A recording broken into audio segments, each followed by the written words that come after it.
Hello friends, welcome back to another video. आज मैं आपके लिए लेकर आया हूँ पद्म पुरस्कार, जो कि हम काफ़ी लेट हो गए हैं, बट ये इम्पोर्टेंट है, इसलिए ये टॉपिक मैं आपको क्लियर करवा देता हूँ। ठीक है, तो हम पद्म पुरस्कार से संबंधित सारी ही बातें इसमें जानेंगे और इससे संबंधित सारी बातें इसमें हम क्लियर भी करेंगे, और दादा साहब फाल्के जो पुरस्कार है अभी मिला है, इसके बारे में भी हम डिस्कस करेंगे। तो चलिए शुरू करते हैं कि क्या होता है ये। तो ये एक पदक होते हैं, ये 3 पदक होते हैं पद्म। वैसे तो सबसे पहले भारत रत्न आता है, उसके बाद पद्म विभूषण, पद्म भूषण और पद्मश्री, ये 3 दिए जाते हैं। ठीक है, जैसे कि आप स्क्रीन पर देख सकते हो, पद्म विभूषण को आप देख सकते हो, पद्म भूषण को जो बीच में है ये पद्म भूषण है, और इसके अलावा जो ये तीसरा वाला है ये पद्मश्री है। ठीक है, अब जान लेते हैं कि क्या एग्ज़ाम में किस प्रकार के क्वेश्चन पूछे जाएंगे। तो देखो, ऐसे पूछे जाएंगे कि 2021 में कितनी हस्तियों को पद्म पुरस्कार से सम्मानित किया गया है, तो आपको इसका राइट आंसर लगाएंगे। फिर पूछा जाएगा कि कितने हस्तियों को पद्म विभूषण से सम्मानित किया गया है। फिर पूछा जाएगा कि कितने हस्तियों को पद्म भूषण दिया गया है, ठीक है, और कितनी ही हस्तियों को पद्मश्री से नवाजा गया है। ठीक है, ऐसे क्वेश्चन आपसे किए जाएंगे। तो बात कर लेते हैं। गणतंत्र दिवस के दिन भारत के जो सर्वोच्च नागरिक पुरस्कार पद्म पुरस्कार के विजेताओं की सूची प्रकाशित कर दी गई है, जिनमें पद्म विभूषण, पद्म भूषण और पद्मश्री, ये 3 अवार्ड सम्मिलित है। ठीक है, इसमें कुल 119 हस्तियों को पद्म पुरस्कार से सम्मानित किया गया है, जिसमें 7 हस्ती पद्म विभूषण से और 10 हस्ती पद्म भूषण से, और इसके ही अलावा 102 जो हस्तियां हैं उन्हें पद्मश्री से नवाजा गया है। ठीक है, तो हम एक एक करके इनको डिस्कस कर लेते हैं। पहले बात कर लेते हैं पद्म विभूषण की। तो देखते हैं कि पद्म विभूषण है जो भारत सरकार का, जो भारत को द्वारा दिया जाने वाला दूसरा सर्वोच्च नागरिक सम्मान है। ठीक है, जैसे कि फर्स्ट मैंने बताया आपको भारत रत्न है, तो दूसरा पद्म विभूषण है। ठीक है, पद्म विभूषण का जो देश के लिए आर्सेनिक क्षेत्रों में, यानी कि विभिन्न क्षेत्रों में बहुमूल्य योगदान के लिए ये दिया जाता है। ठीक है, जो सम्मान भारत के राष्ट्रपति द्वारा दिया जाता है, और इसकी स्थापना 2 जनवरी 1954 में की गई थी। ठीक है, अब ये एक फैक्ट है कि 2 जनवरी 1954 को ही पद्म विभूषण, पद्म भूषण और पद्मश्री तीनों ही 2 जनवरी 1954 में इसकी स्थापना की गई थी, और ये भारत का दूसरा सबसे प्रतिष्ठित सम्मान है। ठीक है, इसके अलावा भारत रत्न है, तो उसकी भी 2 जनवरी 1954 को ही शुरुआत की गई थी। ठीक है, अब जान लेते हैं किस किस को मिला है ये। तो जो जापान के पूर्व पीएम है शिंजो अबे, उनको सार्वजनिक मामलों के लिए जापान के जो हैं उनको मिला है। ठीक है, तो ये इंपॉर्टेंट है और ये मोस्ट इंपॉर्टेंट एग्जाम के लिए आपकी। ठीक है, इसके अलावा बात कर लेते हैं एसपी बाला सुब्रमण्यम।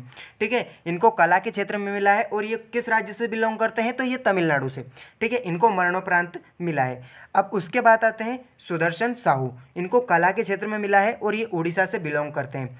इसके अलावा बीबी लाल है, इनको पुरातत्वविद, यानी कि जो पुरानी चीज़ें हैं, संस्थाएं, उनके धरोहर के सम्मान के लिए इनको मिला है, और ये दिल्ली से बिलोंग करते हैं। उसके अलावा जो मौलाना वहीउद्दीन खान, जो कि आध्यात्मवाद, यानी कि आध्यात्म अवचेतन मन, ऐसी बातें होती हैं, इससे आध्यात्मवाद के लिए इनको दिमाग के एकीकरण के लिए दिल्ली से मिलाया गया है। ठीक है, ये दिल्ली से हैं, ये दिल्ली से। ठीक है, इसके अलावा डॉक्टर मोनप्पा हेगड़े, इनको मिला है। तो ये इनको किस क्षेत्र में मिला है, इनको मेडिसिन के क्षेत्र में मिला है। मतलब कि हम किसी भी प्रकार का जो सम्मान, मतलब कि किसी भी तरह से लोगों की सेवा करते हैं, या किसी भी प्रकार से लोग की हम सेवा करते हैं, उस हिसाब से ये आपको मिलता है। जैसे कि इन्होंने मेडिसिन के क्षेत्र में इनको मिला है, और ये कर्नाटक से बिलोंग करते हैं। इसके अलावा नरिंदर सिंह कृपाणी, इनको जो विज्ञान और इंजीनियरिंग, जैसे कि ऑप्टिकल फाइबर है, तो ऑप्टिकल फाइबर के लिए इनको मिला है नरेंद्र सिंह कृपाणी को। इनको विज्ञान और इंजीनियरिंग के क्षेत्र में, जो कि यूनाइटेड स्टेट्स ऑफ अमेरिका के हैं, और इनको मरणोपरांत मिला है। ठीक है, अब ये तो हो गई पद्म हमारे विभूषण की बात। अब कर लेते हैं पद्म भूषण की बात। तो पद्म भूषण जो है तीसरा सबसे सर्वोच्च नागरिक सम्मान है, जो कि बहुमूल्य योगदान के लिए तो दिया ही जाता है, और भारत सरकार के दिए जाने वाले अन्य जो प्रतिष्ठित पुरस्कार हैं उसमें इसका तीसरा नंबर है। ठीक है, इसमें देख लेते हैं हम किन किन को मिला है।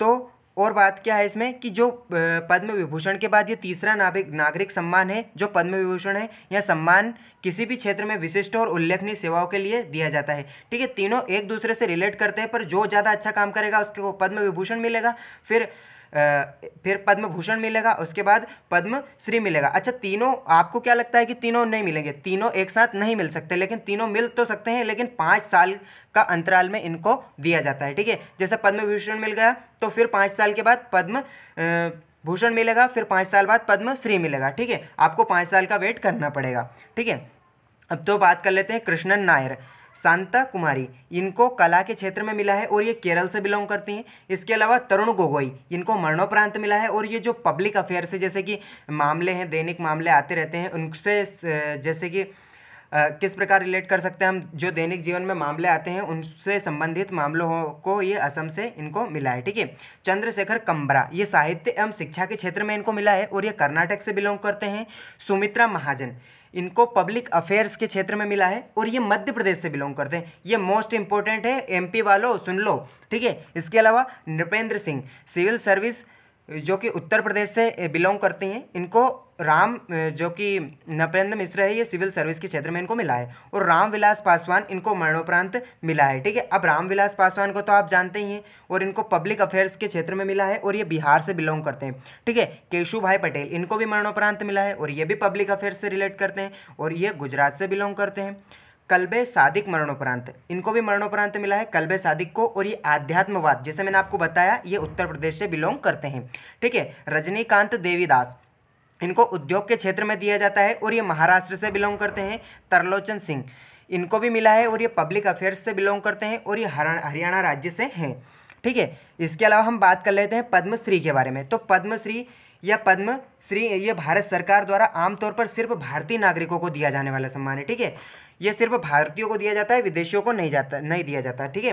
विभिन्न क्षेत्रों में जैसे कि कला, शिक्षा, उद्योग, विज्ञान, चिकित्सा, खेल, साहित्य और समाज सेवा, इसके अलावा जो सामाजिक जीवन में योगदान देता है, इसके अलावा जो मान्यता प्राप्त है, उनको पद्मश्री से नवाजा जाता है। ठीक है। और क्या है, तो ये जो भारत नागरिक पुरस्कारों के पदानुक्रम अनुसार ये चौथे नंबर पर आता है। जैसे पद्म विभूषण, पद्म भूषण, पद्मश्री फर्स्ट पर आ जाएगा हमारा सर्वोच्च सम्मान भारत रत्न। ठीक है। इस तरह इसका चौथा नंबर आता है। इसके अग्र भाग है, इस पर पद्म और श्री ये देवनागरी लिपि में अंकित है, ये आपको याद रखना है। ठीक है। तो अब बात कर लेते हैं इंपॉर्टेंट के बारे में। खैर इनको 102 को मिला है, ये तो हम सभी को तो बात नहीं कर सकते, लेकिन कुछ इंपॉर्टेंट के बारे में बात कर लेते हैं। इनका आपको PDF मिल जाएगा। आप हमारे टेलीग्राम जो ग्रुप है आनंद परमार क्लासेस, उसको फॉलो कीजिए। वहाँ पर जाके तो आप ग्रुप को ज्वाइन करेंगे तो आपको वहाँ पे डेली जो करंट अफेयर आता है उसका भी PDF मिल जाएगा आपको। और उसके अलावा जो हमारा ये पद्मश्री का और पद्म अवार्ड है, इसके अलावा इसका भी आपको मिल जाएगा। और दादा साहब फाल्के, इनका आपको PDF पूरी तरह से मिल जाएगा। इनको आप नोट कर लीजिए और 1-2 बार वीडियो को देख लीजिए, आपको अच्छे से याद हो जाएंगे, क्योंकि इससे 1 या 2 क्वेश्चन जरूर बनेंगे। ठीक है। इंपॉर्टेंट रहेंगे। तो हम बात कर लेते हैं श्री जितेंद्र सिंह शुंठी, ये इनको सामाजिक कार्य के लिए मिला है और ये दिल्ली से बिलोंग करते हैं। श्री करतार सिंह पारसराम, ये जो कि सिंह कला हिमाचल प्रदेश से ये बिलोंग करते हैं। ठीक है। इसके अलावा श्री करतार सिंह कला पंजाब, इनको कला के क्षेत्र में मिला है, पंजाब से बिलोंग करते हैं। डॉक्टर दिलीप कुमार सिंह, ये मेडिसिन के क्षेत्र में इनको मिला है और ये बिहार से बिलोंग करते हैं। श्री चंद्रशेखर सिंह, इनको अन्य क्षेत्र में मिला है, कृषि में, और ये उत्तर प्रदेश से है। इसके अलावा सुश्री सुधा हरिनारायण, इनको खेल के लिए मिला है, खेल के क्षेत्र में इनका योगदान काफ़ी है और इनको उत्तर प्रदेश से ये बिलोंग करती है। श्री वीरेंद्र सिंह, ये हरियाणा से हैं और इनको खेल के क्षेत्र में मिला है। सुश्री मृदुला सिन्हा, इनको कौन नहीं जानता, इनको सब जानते हैं। ये राज्यपाल रहे हैं कहाँ के, तो गोवा के। मरणोपरांत इनको मिला है साहित्य और शिक्षा बिहार से। ठीक है। बिलोंग्स बिहार से करते हैं, लेकिन ये गोवा के रह चुके हैं। ठीक है। इसके अलावा श्री केसी शिवशंकर, इनको भी मरणोपरांत मिला है, यानी कि मरने के बाद, तो कला और तमिलनाडु से। इसके अलावा गुरुमा कमली सोरेन, ये पश्चिम बंगाल से बिलोंग करती है और इनको सामाजिक कार्य के लिए मिला है। सुश्री पम्मल, जो कि अन्य के क्षेत्र में इनको दिया गया है और ये तमिलनाडु राज्य से बिलोंग करती है। श्री शांति देवी, इनको सामाजिक कार्य के लिए मिला है और ये उड़ीसा से बिलोंग करती है। श्री वेन दिबिया, इनको कला के क्षेत्र में मिला है और ये इंडोनेशिया से है। ठीक है। श्री परशुराम आत्माराम गंगावने, इनको कला के क्षेत्र में मिला है और ये महाराष्ट्र से बिलोंग करती है। श्री जय भगवान गोयल, इनको साहित्य और शिक्षा के क्षेत्र में मिला है और ये हरियाणा राज्य से बिलोंग करते हैं। श्री जगदीश चंद्र हल्दर, इनको साहित्य और शिक्षा के क्षेत्र में मिला है और ये प्रॉपर कहाँ से है, तो पश्चिम बंगाल से। ठीक है। श्री मंगल सिंह हजवेरी, ये साहित्य और शिक्षा के क्षेत्र में इनको भी मिला है और ये असम से हैं। इसके अलावा सुश्री अंशु जामसेनपा, इनको खेल और अरुणाचल प्रदेश से ये बिलोंग करती है। सुश्री पूर्णमासी जानी, इनको कला के क्षेत्र में मिला है और ये ओडिशा से बिलोंग करती है। माथा बी मंजम्मा जोगती, इनको कला के क्षेत्र में मिला है और ये कर्नाटक से बिलोंग करती है। श्री दामोदरन केथाराम, इनको कला के क्षेत्र में मिला है और ये केरल से हैं। श्री नाम देवी श्री कामले, ये साहित्य और शिक्षा के क्षेत्र में इनको मिला है और ये महाराष्ट्र से। श्री महेश भाई और श्री नरेश भाई कनोडिया, ये इनकी जोड़ी है, इसको मरणोपरांत मिला है और ये गुजरात से बिलोंग करते हैं, इनको कला के क्षेत्र में मिला है। डॉक्टर कृष्ण मोहन पाथी, इनको मेडिसिन के क्षेत्र में मिला है और ये ओडिशा से बिलोंग करते हैं। दोस्तों, हमने बात कर ली है पद्म भूषण, पद्म विभूषण, पद्म भूषण और पद्मश्री के बारे में, ठीक है। इसके अलावा हम अब बात करेंगे दादा साहब फाल्के पुरस्कार के बारे में, ठीक है। तो और इम्पोर्टेंट बातें हम और जान लेते हैं। तो जो पद्म पुरस्कार है ये अधिकतम एक साल में सिर्फ 120 लोगों को दिया जाता है, ठीक है। जैसे कि इस बार 119 को मिला है तो सिर्फ 120 को ही मिलेगा, इससे ज़्यादा नहीं मिलेगा। और मैंने आपको बताया कि ये सम्मान है तीनों एक साथ नहीं मिल सकते, 5 साल का डिफरेंस रहना जरूरी है, ठीक है। और इसको 26 जनवरी के ठीक पहले इसकी घोषणा की जाती है और इसको मार्च और अप्रैल के में जो समारोह आयोजित किया जाता है, एक स्पेशल समारोह जिसमें एक समिति का गठन करते हैं और फिर आपको पद्म विभूषण, पद्म भूषण और पद्मश्री दिया जाता है, ठीक है। अब इनको दिया कैसे जाता है, तो डायरेक्ट इनको ऐसे पकड़ के थोड़ी नहीं दे दिया जाता है, तो इनके लिए एक समिति का गठन करते हैं पहले, ठीक है। और फिर वो उनको समिति का गठन करने के पश्चात फिर सभी को लिस्ट ले जाके दे दी जाती है इनको। और फिर वहाँ पे इनको देने के बाद फिर जो मेन हेड नाम आता है उनको पद्म पुरस्कार दिए जाते हैं, ठीक है। इसके अलावा जो इनको कोई नगद राशि नहीं दी जाती है, ठीक है। ये आपको बात याद रखनी कि इनको कोई नगद राशि नहीं दी जाती है, उनको मेडल दिया जाता है और एक प्रमाण पत्र दिया जाता है, ठीक है। ये हर वर्ष दिए जाते हैं, किंतु जो 1978 और 69वां का दशक आया था, जो 1970 का दशक आया था, इसमें 1978-69 में नहीं दिया गया था और 1993 से 1997 में इसको नहीं दिया गया था, ठीक है। तो अब हम बात करेंगे दादा साहब फाल्के पुरस्कार के बारे में। अगर आपने वीडियो को अभी तक लाइक नहीं किया हो तो लाइक करें और अपने दोस्तों के साथ शेयर करें, ठीक है। तो हम बात करने वाले हैं दादा साहब फाल्के पुरस्कार के बारे में और आप देख सकते हैं ये स्क्रीन पर दादा साहब फाल्के पुरस्कार है, ठीक है। तो देख लेते हैं। जो भारतीय सिनेमा के विकास में योगदान करने वाले जो भारतीय फिल्म हस्तियां हैं उनको सम्मानित करने के उद्देश्य से 1969 में दादा साहब फाल्के पुरस्कार का शुभारंभ किया गया था और इनकी पहली विजेता कौन थी, तो देविका रानी रोरिक थी, ठीक है। इसके अलावा हम बात कर लेते हैं कि दादा साहब फाल्के पुरस्कार से किस किस को नवाजा गया है। तो 2019 में, इससे पहले 2019 में ऋतिक रोशन को नवाजा गया था और 2018 में अमिताभ बच्चन को, ठीक है, जो कि 66वां था। और 2017 में 65वां विनोद खन्ना को मिला था और 2016 में काशी नाथुनी विश्वनाथ को मिला था, ठीक है। इसके अलावा मुंबई में जो रविवार को दादा साहब इंटरनेशनल अवार्ड 2021 का आयोजन किया गया है, इस अवार्ड समारोह में दीपिका पादुकोण ने अपनी फिल्म छपाक के लिए बेस्ट एक्ट्रेस और जो हमारे अक्षय कुमार है उन्होंने लक्ष्मी के लिए बेस्ट एक्टर का अवार्ड से इन्हें नवाजा गया है, ठीक है। तो देख लेते हैं किस क्षेत्र में किसने बाजी मारी है, ठीक है। तो बेस्ट फिल्म के क्षेत्र में किसने सबसे बेस्ट फिल्म कौन सी है, तो वो है तानाजी द अनसंग वॉरियर, ठीक है। ये किसकी फिल्म है, तो आपको पता होगा, आपने देखी भी होगी, ये अजय देवगन की मूवी।